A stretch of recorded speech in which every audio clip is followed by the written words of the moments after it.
Welcome to WYCE's Community Close-Up, our weekly public affairs program produced in partnership with the Grand Rapids Community Media Center.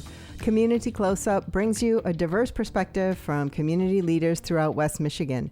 I'm Janet Zahn with WYCE, and it's my pleasure to welcome Renew Mobility Board Member Victor Sultana. They can be found online at renewmobility.org. Welcome, Victor. Thanks so much for joining us this afternoon. Thank you for having me, and I'm super excited to be here, and thank you for taking the time to spend with us.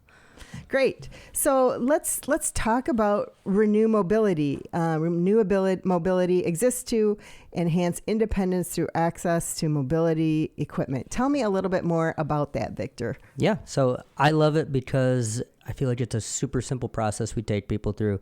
We use mobility equipment, anything from power chairs, wheelchairs, shower tools that you would use, anything that helps people gain access to the world around them.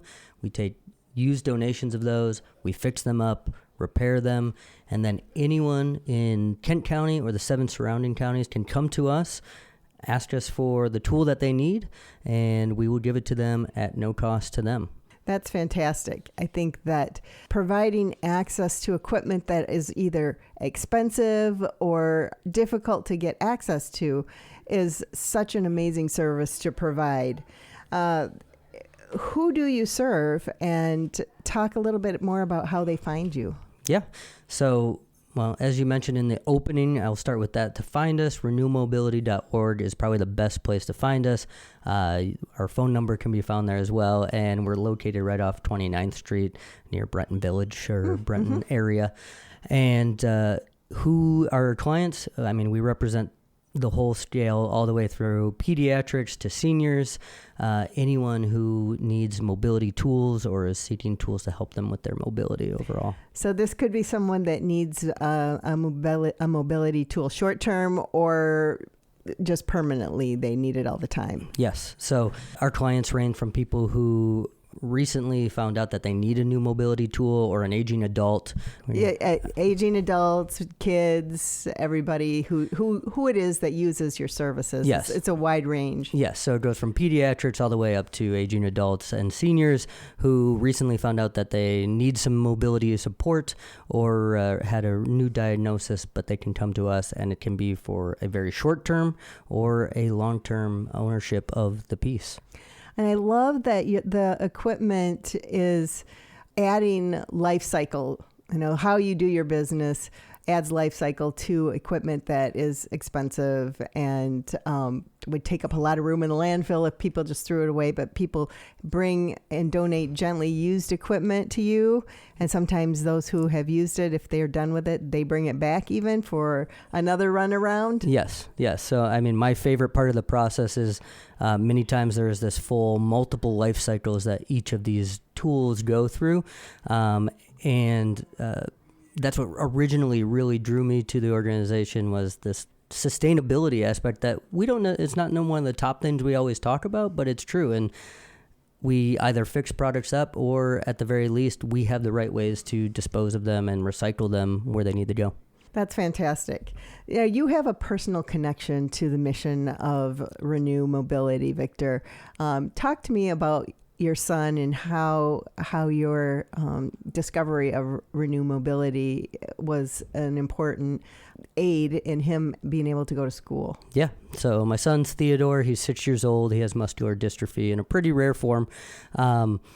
When he was 3, he was going to start an early preschool program through Grand Rapids, and about 2 weeks before school started, we got a phone call making sure his transportation was all set up, and they said, does he have a wheelchair to go to school? And then we freaked out because we didn't have one. And, at 3 years old, you're thinking, oh, wheelchair? Yeah, I mean, we knew he wasn't going to be able to walk, but we were able to carry him. We had some other tools we used for him at home, and we said no. And then I knew calling insurance would, going through the doctor would take a very long time to get it.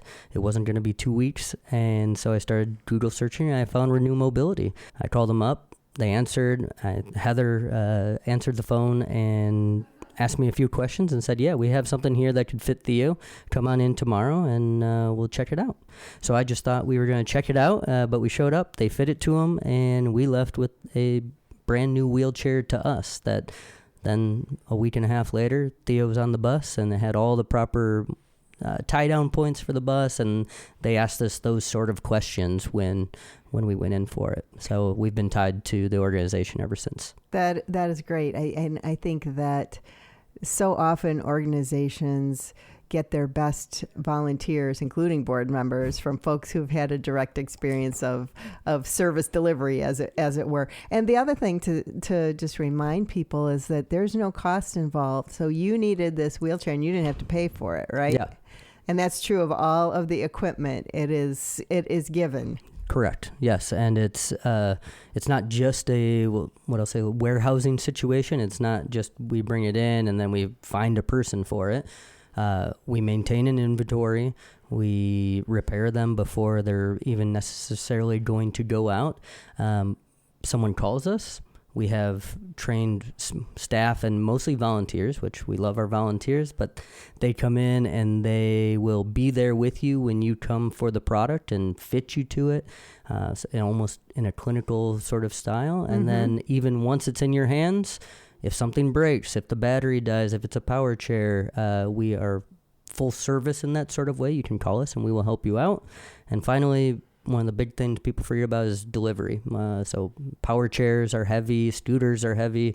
If you need it delivered, we have a team of volunteers that will deliver it to you as well.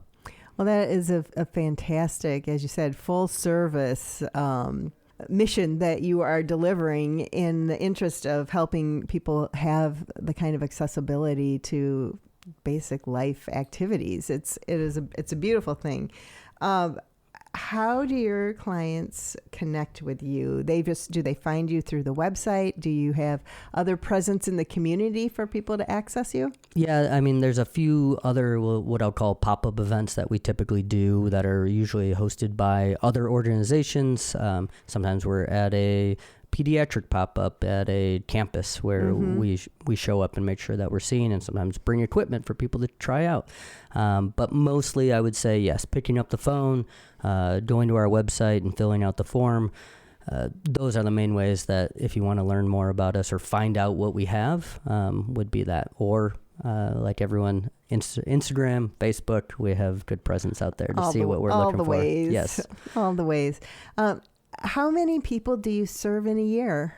It's a great question. It's been growing every year. So we just did some recent pulling of some numbers, and we've been around for about 30 years and have served over 15,000 products to people or tools to people, but that's not really a fair analysis because it's really been exponentially growing. So last year, we'll say we served 1,500 clients. Okay. And now our goal for the next year or two would be to hit 2,000. So that's fantastic. Okay, so obviously as a nonprofit, funding is always, tenuous and questionable. And yes. What's your funding model? Are you funded through the government, through grants, through donors? How does some combination of that? Yeah, right now it's a combination. We have a few grants. Grant funding has been a primary source for our business model, I'll call it.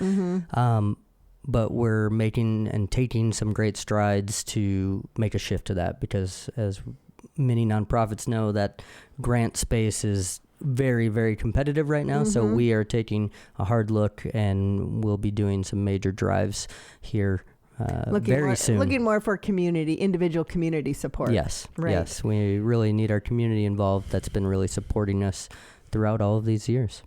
Well, besides financially supporting you, what are other ways the community can get involved? You did say that you rely on volunteers. Can you talk a little bit more about the volunteer program? Yeah. So our volunteer program is one of our, what I would call, shining stars of the organization. We have an amazing group of volunteers, everything from people who come into the office and just want to help us with administrative tasks on a regular basis. But then if we have some people with specialized skills, a lot of PT or OT people or trained professionals come in to help us with fittings for our clients and helping us organize how we adjust our products. And then finally, that would be another area would be what I'll call operations. So in the warehouse, refurbishing, fixing. So even if you don't have a deep background in power chairs or mobility equipment, but are handy, we have some spaces for you to fill. Well, that is fantastic. So Renew Mobility, around for 30 years, serving, thousands of people over the course of those years and providing access to, I like what you say, mobility tools, chairs, scooters, and so forth. Anything else you want to say before we bring this to a close, Victor?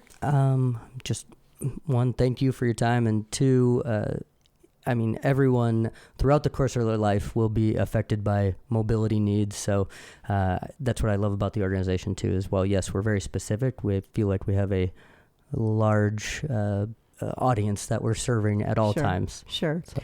Well, thank you so much. Again, the website is renewmobility.org, and I want to thank Renew Mobility Board member Victor Sultana for coming in this afternoon. You've been listening to WYCE's Community Close-Up, a weekly public affairs program produced here at the Grand Rapids Community Media Center. This is WYCE's Janet Zahn. Thank you for joining us.